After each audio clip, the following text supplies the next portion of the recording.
Hi, I'm Michael Killen, and several years ago, I discovered the artist David Park. What I mean by discover, I noticed his work, friends of mine were talking about it, and recently, I have had this feeling that this California artist who came on the scene after World War II was gaining more and more fame, and that right now there is a resurgence of interest in him. And that motivated me to invite his daughter, Helen Park Bigelow, to come on this program and share insights of her life with him, and to also invite Francis Hackett. He is the owner of Hackett Mill, and he also represents the state of David Park. He's a man who obviously has lots of insights into David Park. I'm going to start the show by asking Francis a few questions. Am I correct? Is there a resurgence of interest in David Park?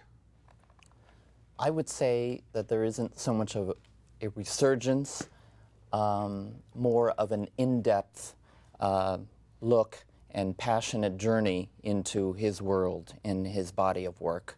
There has always been, it has become only more stronger because it is, David Park for me is and his paintings are a rarefied form of art making today, where an artist is able to explore oil pigment and the media of painting on canvas and works on paper to tap into, discover his own soul. And it is an art form that has become more rare, and thus it becomes something that is more of interest for the public. Okay, I'd like to bring up one photo of his work, and maybe you could help us further appreciate the work. And as I'm waiting for the photo, I'd like to know, what does it mean that you represent the estate of David Park? First of all, to exclusively represent the estate of David Park is an honor and privilege. Just a second. Can we have that photo again? And what are we looking at here? And what do you see? You're the expert. We're looking at a hand of an artist that has masterfully, in the mid-1950s, explored oil pigment and married it with an emotional response to the subject. This is a portrait of Lydia, his wife, sewing. These are scenes, everyday scenes that he was remembering and looking at home. And when you look at this work, you really see his brilliance as a painter, because you look at the economy of brushwork, look at how the dressed form is depicted, and the few markings that actually caress the contours of her. Look at the light, look at the space that he's created that is uniquely to him and his world. And that's very good. But what I also see is the composition. You know, the eye comes in at the bottom on the left, goes up the leg, the hip comes up to the head and goes off onto the shade of the light and down to the hand again, and it just brings you right around, which I think is wonderfully done. I interrupted you a moment ago. Briefly, what is the role of the representative of the estate of David Park? It involves a huge responsibility. We are involved, I have to first say that the brainchild of Hackett Mill is my business partner. A equally passionate person of David Park and art is Michael Hackett, and I'm Francis Mill. And our responsibility as representatives of the estate and the works of David Park is really to build the market, protect the market, promote his work, and also it involves the ambitious undertaking right now of beginning the catalog raisonné, which we are in the beginning of the research phase, which is collecting and documenting and archiving his entire body of work for a future publication. So you have a sense of what other galleries that may work with you what they are doing with his work? We basically have a very ambitious exhibition that will actually focus on David's work and a few of his important contemporaries. But I would like you to tell me, just have one more question. What is happening in the marketplace right now with respect to what I felt was a resurgence, and you refer to what's happening now? First of all, I would like to point out that Park, of the many things that he's known for, is really about, in the post-war period, he had the guts to buck the trend, and because of what he did, he focused on his own convictions as to what he wanted to paint, the direction he wanted to take. That is what the focus is now on in terms of collectors, the public, museums, and that is part of that resurgence that you're talking about. All right, thank you. You've been wonderful. Helen, how are you today? Very well, thank you. It is lovely to meet you again. Thank you. And I think this is our third time. Thank you very much. Now, you heard Francis say there is a greater depth, expansion, or whatever of interest in your father's work. What is happening?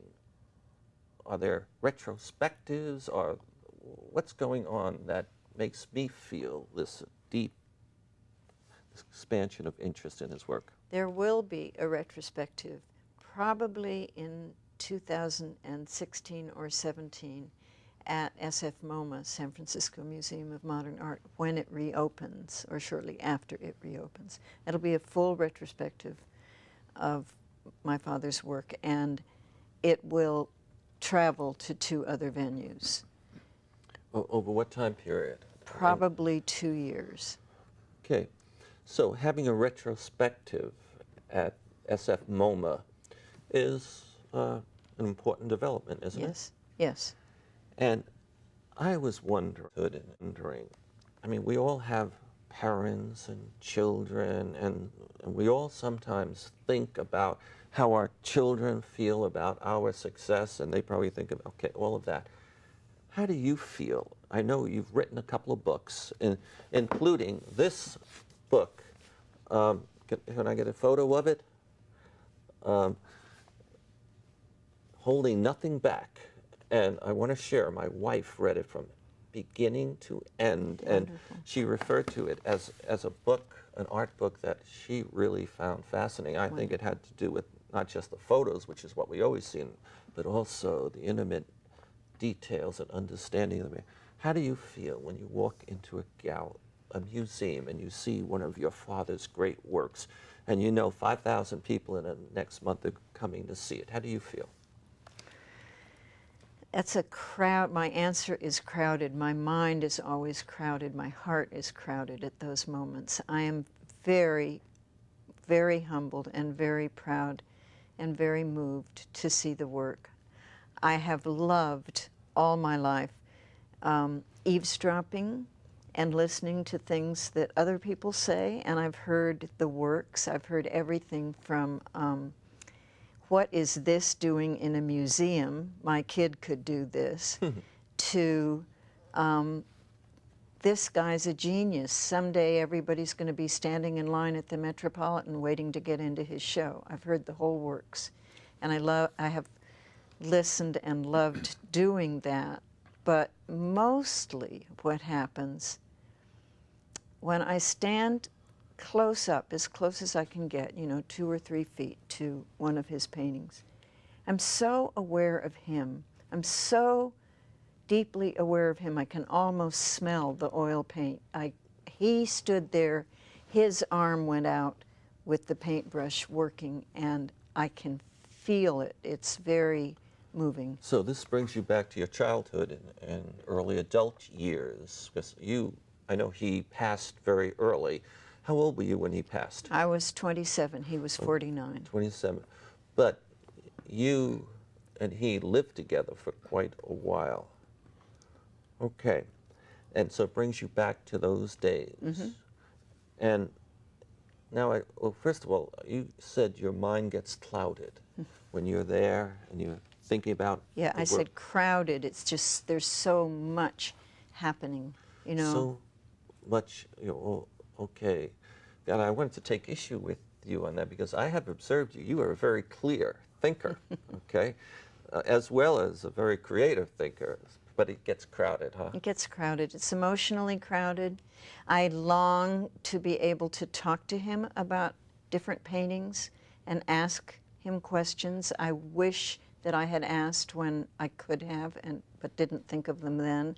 I know everybody goes through that, but it's very, very active in me when I look at his work. Do you have a favorite painting, one in particular that you'd like to understand what was going through his mind and what is going through his motions and the environment? Anyone come to mind? This one that you were showing of Mother. Lydia sewing, that's my mother. Oh. And I love the way very often in his work he depicted her in a very quiet, pensive, intimate, and ordinary moment, ironing, sewing, reading. I love the way when he did not deliberately paint her, but simply painted the figure of a woman. So very often the face of that woman is my mother's face, and the hairdo is my mother's hairdo. I would love to be able to talk to him about what profound influence on him she had and her presence had. Now, compared to him, was she a more gentle human being? That's not a word I would have used. She was a very efficient person. She worked all the time. It was her paycheck that got us through, although he also taught school always. But the family had very, very little money. Yeah. She was responsible, and she worked, and she held everything together. But her major force was her belief in him. She believed in his work. She loved it. Really? She supported it. She was enthusiastic about it. I remember one day in the late 50s when his work had taken a marvelous thrust forward. She called me up one day and she said, "You got to come in here and look at this stuff. Something's going on." I mean, she was excited about his work. So, among other things, she was a stabling force in the relationship? She was a stable person. Yes. He was also. He was? Yeah. Okay. But to be an artist, you're really out there sometimes. I know you're supposed to be crazy to be an artist, but he was actually a very dependable and sane person and quite brilliant. Okay. And he has relationships with other great artists or important artists, Stephen Korn and Elmer Bischoff. Were those two his closest painter friends? Yes. Friends. They were the three of them were very close. And the three of them appear together in articles about Bay Area figurative painting, and any article about Elmer Bischoff or Richard Diebenkorn will refer to David Park. They were an enormous influence on each other, and they cared about each other, spent a lot of time together, had drawing sessions weekly, that sort of thing. Now I'm wondering, what influence has your father had on you?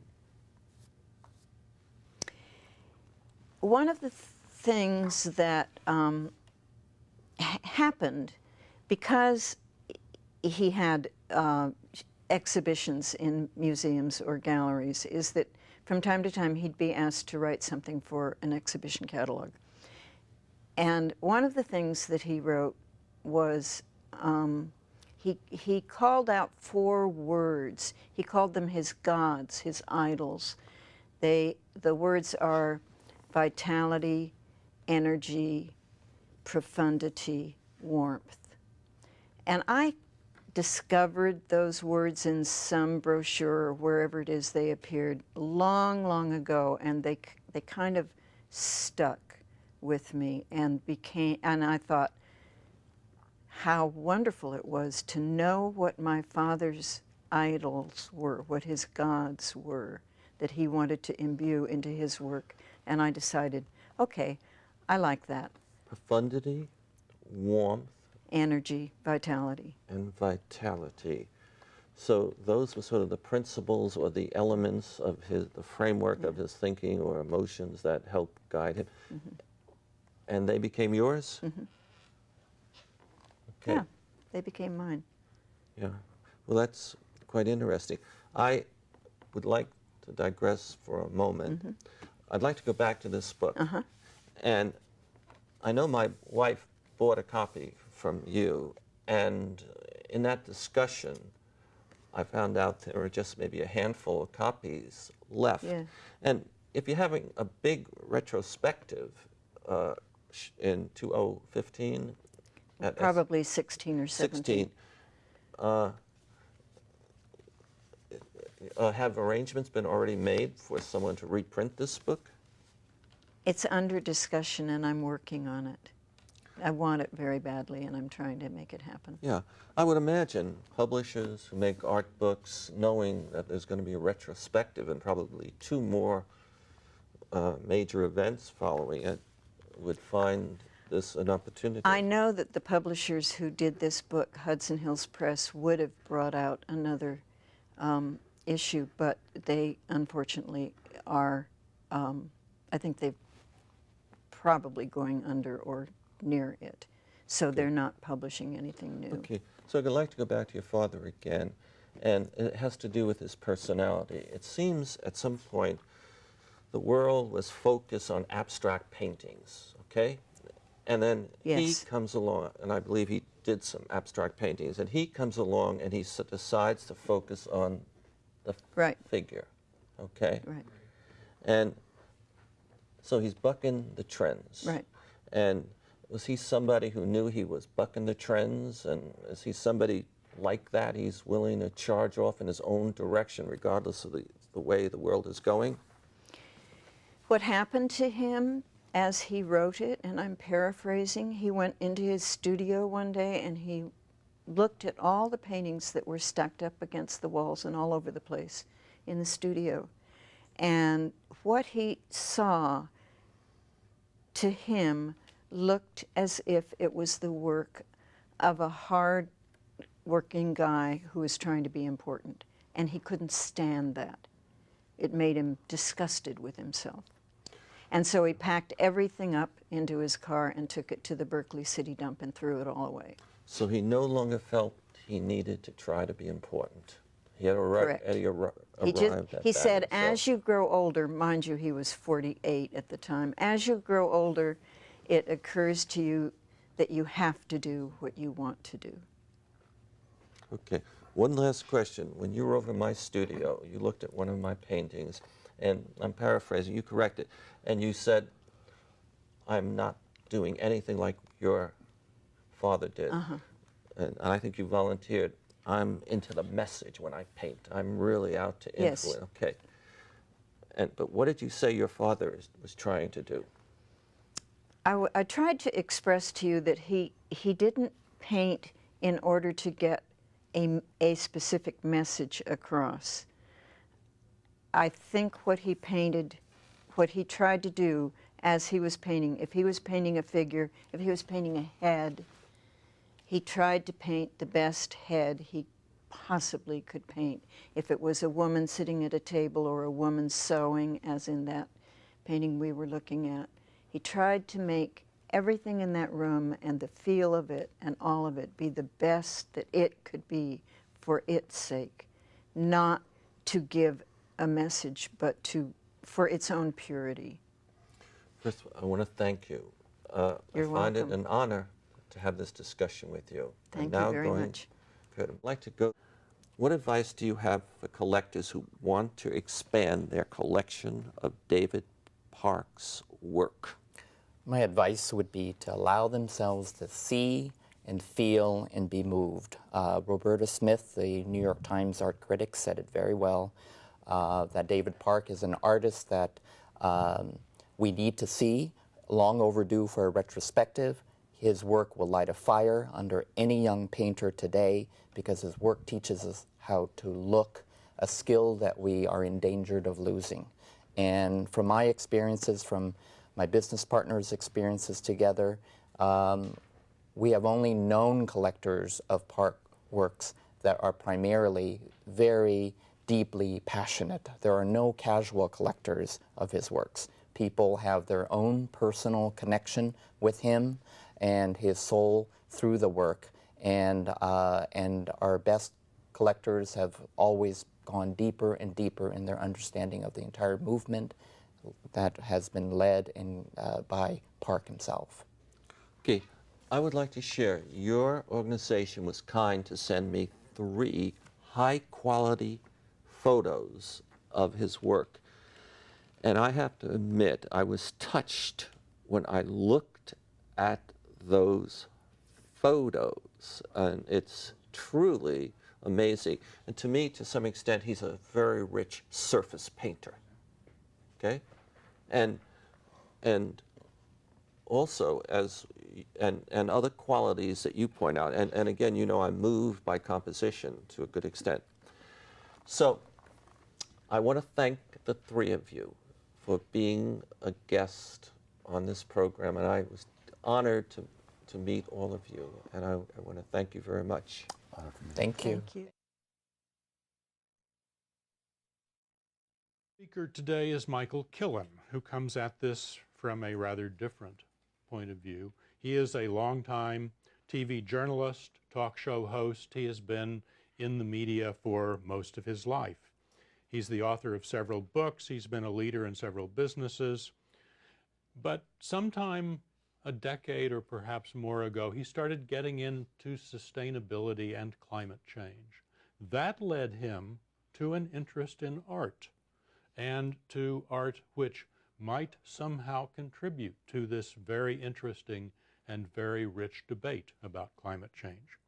So today he's going to talk specifically about his latest and for me most interesting creation, which we have here before us. Michael, it's good to have you with us. Thank you. A nice introduction. Thank you very much.